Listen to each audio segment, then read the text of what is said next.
Nestled in the heart of a lush valley, the town of Aldridge was picturesque. Its cobblestone streets wound lazily between rows of quaint, ivy-draped cottages. At the town's edge, a magnificent bridge arched gracefully over the Alder River. It was a testament to the town's rich history and its most celebrated figure, the architect Victor Harrow. This bridge, with its intricate carvings and grand design, was a piece of art that seemed to defy time itself. Emily Thornton, a young and ambitious civil engineer, had been entrusted with the bridge's renovation. It was a project that thrilled her, a perfect blend of her passion for modern engineering and her reverence for historical preservation. As she drove into Aldridge, the bridge came into view, its ancient stones bathed in the golden hue of the setting sun. She couldn't help but feel a twinge of excitement mixed with a profound sense of responsibility. Upon her arrival, Emily was greeted by the town's small but welcoming community. Among them was Mrs. Alder, a sprightly elderly woman with a wealth of knowledge about Aldridge and its ancestry. Victor Harrow was a man ahead of his time, Mrs. Alder told Emily over tea at the local cafe,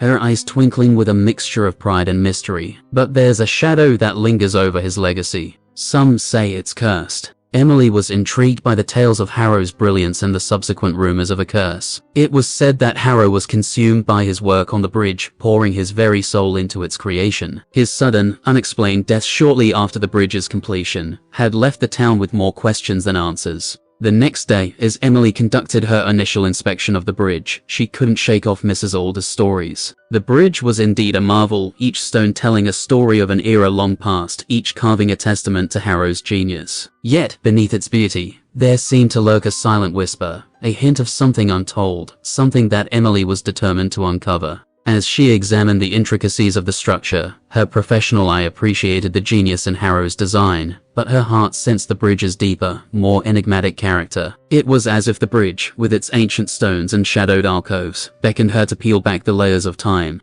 and reveal the truths hidden within its core. Unbeknownst to Emily, her arrival in Aldridge and her connection to the bridge had set in motion a series of events that would unravel the mysteries of Victor Harrow's legacy. As the sun dipped below the horizon, casting long shadows across the valley, Emily felt a chill run down her spine, a premonition of the intriguing and eerie path that lay ahead. During the initial days of the renovation, Emily's team worked diligently, cataloging each detail for preservation while integrating necessary modern reinforcements. It was during a meticulous examination of the bridge's foundation that Emily stumbled upon an anomaly, a section of the stone base that sounded hollow upon tapping. Intrigued and guided by her intuition, she carefully excavated the area, revealing a hidden compartment cunningly crafted within the bridge itself. Inside this secret cavity, Emily found a collection of items that seemed oddly out of place amidst the ancient stonework. A leather-bound diary, its pages yellowed with age, a set of peculiar, intricately designed metal artifacts,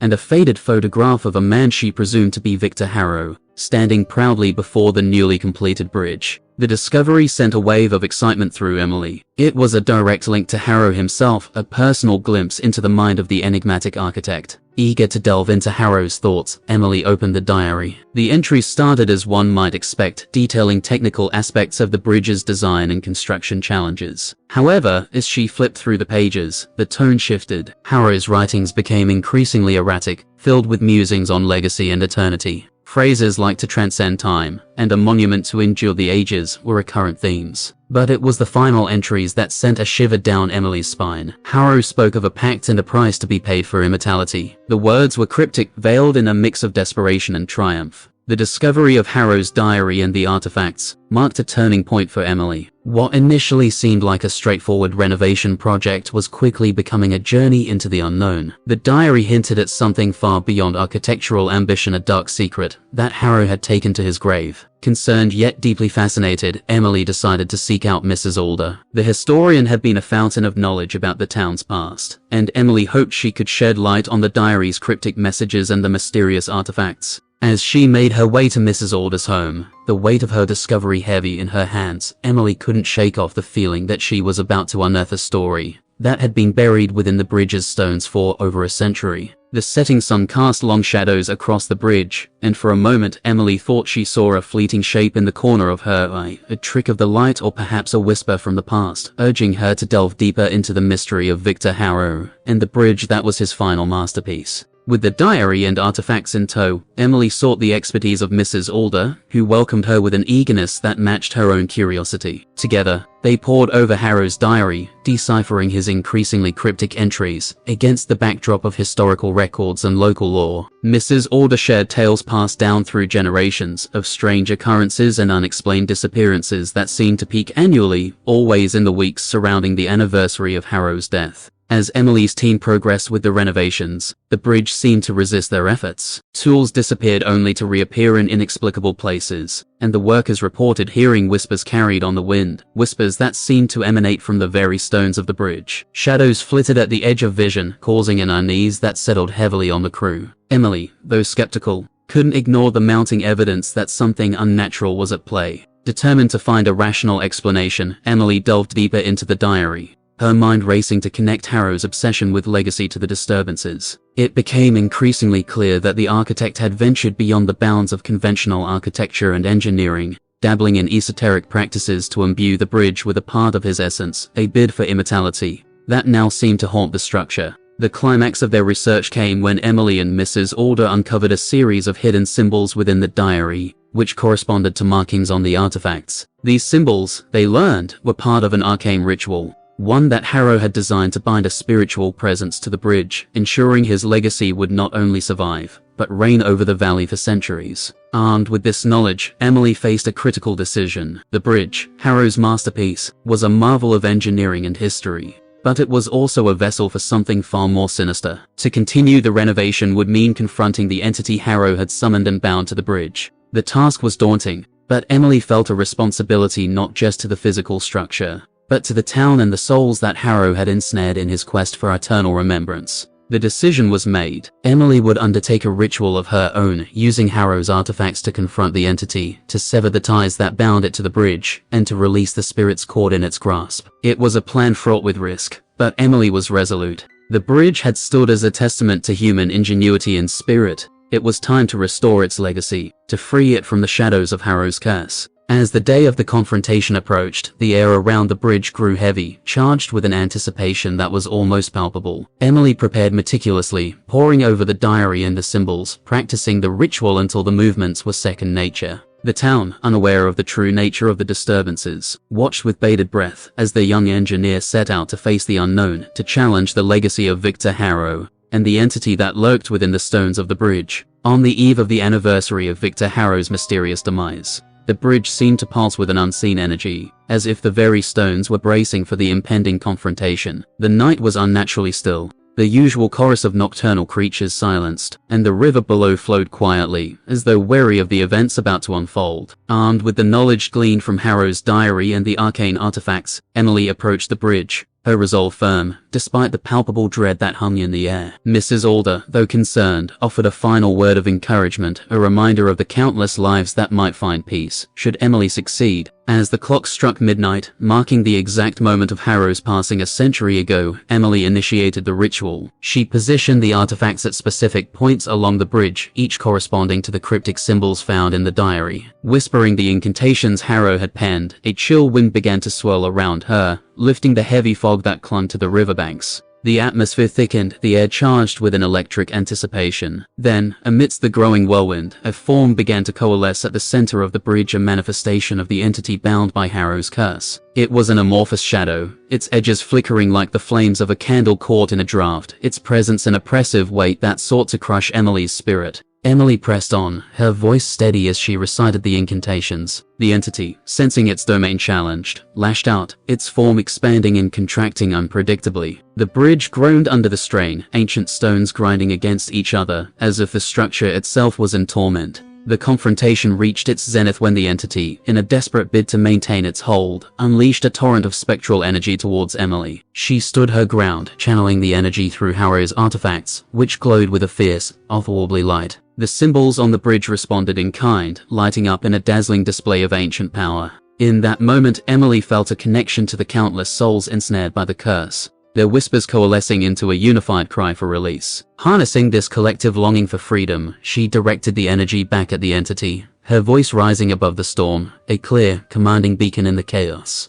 With a final, determined incantation, Emily shattered the invisible bonds that tethered the entity to the bridge. A blinding light erupted from the artifacts, enveloping the shadow in its radiance. The entity's form wavered, its presence diminishing under the assault of light and energy until, with a sound like a sigh carried away by the wind, it dissipated completely. The bridge fell silent, the oppressive atmosphere lifting as swiftly as it had descended. The stones of the bridge, once a prison for tormented souls, now stood serene under the moonlight, free from the shadow of Harrow's ambition. Emily, exhausted but victorious, collapsed to her knees. The weight of the ordeal washing over her as the first signs of dawn crept over the horizon. In that moment of quiet triumph, the bridge was not just a structure of stone and mortar. It was a monument to the resilience of the human spirit, a testament to the courage of one woman who dared to confront the past and forge a new legacy from the shadows of the old. In the immediate aftermath of the entity's dissolution, a profound stillness enveloped the bridge, as if the very air was pausing to honor Emily's courageous act. She remained there, on her knees, for several long moments.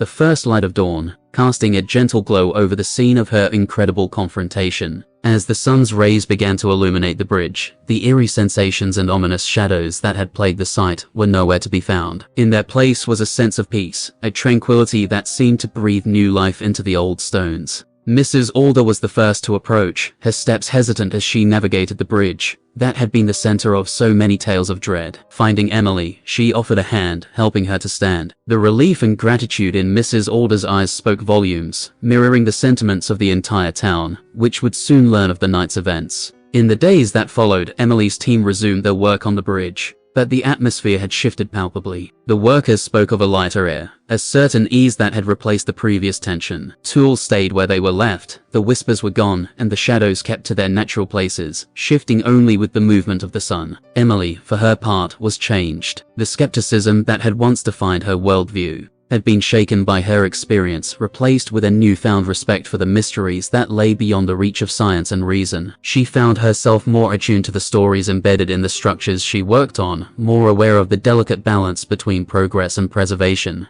The artifacts in Harrow's diary, once potent tools in the ritual, were now silent relics of that fateful night. Emily decided they should be housed in the local museum, a testament to the town's history and the strange events that had unfolded. Alongside these items, she proposed an exhibit dedicated to the bridge's renovation, ensuring that the tale of the curse and its lifting would not be forgotten. The bridge, once a source of unease, became a symbol of the town's resilience and Emily's bravery. People visited not just to marvel at its architectural beauty, but to pay homage to the spirits that had been freed. The site of Emily's confrontation became a place of quiet reflection, a reminder of the battle fought and won against the shadows of the past. As the renovation project neared completion, Emily prepared to leave Aldridge, her task fulfilled. The bridge stood strong and proud, its legacy no longer one of fear and whispers, but of courage, freedom, and the enduring power of the human spirit. She left behind not just a restored structure, but a community united by a shared history, ready to face the future with hope rather than dread.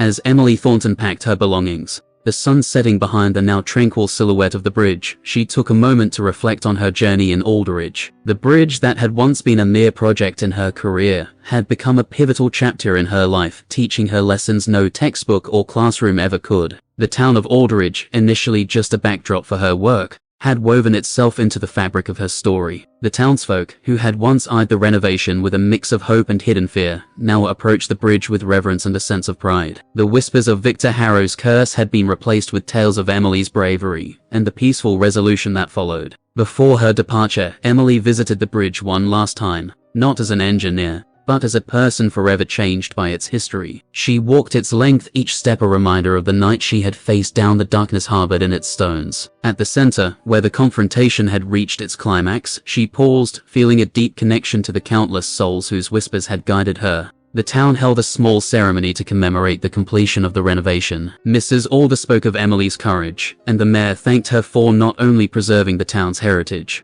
but for lifting the shadow that had loomed over it for generations. In return, Emily expressed her gratitude to the town and its people for their stories, their trust, and the lessons they had imparted. As a parting gift, the town presented Emily with a small, beautifully crafted model of the bridge. It was a token of their appreciation, but for Emily, it was a reminder of the bridge's true legacy, a legacy of resilience, of battles fought against unseen forces, and of the light that can emerge from confronting the darkness. Emily left Aldridge with a sense of accomplishment, but also with a profound respect for the mysteries that lie on the fringes of our understanding. The bridge, now standing strong and serene under her careful guidance, was a testament to the idea that even the most daunting shadows can be dispelled with courage and determination. As she drove away, glancing in the rear-view mirror at the receding figure of the bridge, Emily knew that this experience would guide her in her future endeavors. The bridge had taught her more than engineering. It had taught her about the depth of human spirit, the power of community, and the importance of facing one's fears,